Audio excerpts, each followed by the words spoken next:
അപ്പൊ പൈനാപ്പിളിന് ഒത്തിരിയേറെ ഗുണങ്ങളുണ്ട്. ഇതിന് vitamin A, vitamin E, vitamin C, vitamin K, അങ്ങനെ ഒത്തിരി കണ്ടന്റുകൾ ഉണ്ട് ഇതില്. പിന്നെ ഇതിന് പൊട്ടാസ്യം കൂടുതലാണെന്ന് നമ്മൾ പറഞ്ഞല്ലോ. പിന്നെ ഇത് ക്യാൻസറിനെ പ്രിവെന്റ് ചെയ്യാനായിട്ടും പിന്നെ ആസ്മ പോലുള്ള രോഗങ്ങളെ പ്രിവെന്റ് ചെയ്യാനായിട്ടും അതിനെല്ലാം സഹായിക്കുന്നുണ്ട്. പിന്നെ ഇതിന് നീർക്കെട്ട് പോലുള്ള രോഗങ്ങൾ ഉണ്ടാകാതിരിക്കാനും പിന്നെ നമ്മുടെ ദഹന സംബന്ധമായ രോഗങ്ങള് അതൊക്കെ കുറയ്ക്കാനൊക്കെ ആയിട്ട് നമ്മൾ പൈനാപ്പിൾ യൂസ് ചെയ്യുന്നുണ്ട്. അപ്പൊ ശരിക്കും നമുക്ക് നമ്മുടെ വീട്ടില് മസ്റ്റ് ആയിട്ടും വയ്ക്കേണ്ട ഒരു പ്ലാന്റ് തന്നെയാണ് പൈനാപ്പിള്.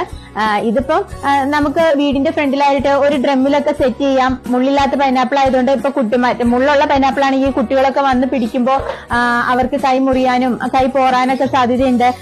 അതുകൊണ്ടാണ് നമ്മൾ ഈ ഫ്രൂട്ട് പരമാവധി വീടിന്റെ മുറ്റത്തൊന്നും വയ്ക്കാത്തത്.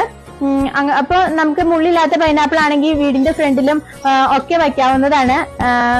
ബീറ്റോ കരോട്ടിൻ കൂടുതൽ അടങ്ങിയിരിക്കുന്ന കാരണം ഇത് കണ്ണിന്റെ ആരോഗ്യത്തിനും നല്ലതാണ്. അതുകൊണ്ട് തന്നെ ഇത്രയേറെ വൈറ്റമിനുകളും ഒക്കെ ഇതിൽ അടങ്ങിയിരിക്കുന്നത് കൊണ്ട് ഇത് മുതിർന്നവർക്കും കുട്ടികൾക്കും മസ്റ്റായിട്ടും കഴിക്കേണ്ട ഒരു ഫ്രൂട്ട് തന്നെയാണ്. ഒരു ഹെൽത്തി ഫ്രൂട്ടാണ്. അതുകൊണ്ട് നമ്മൾ മസ്റ്റായിട്ട് ഇത് ഒരെണ്ണം വീട്ടിൽ വയ്ക്കണം.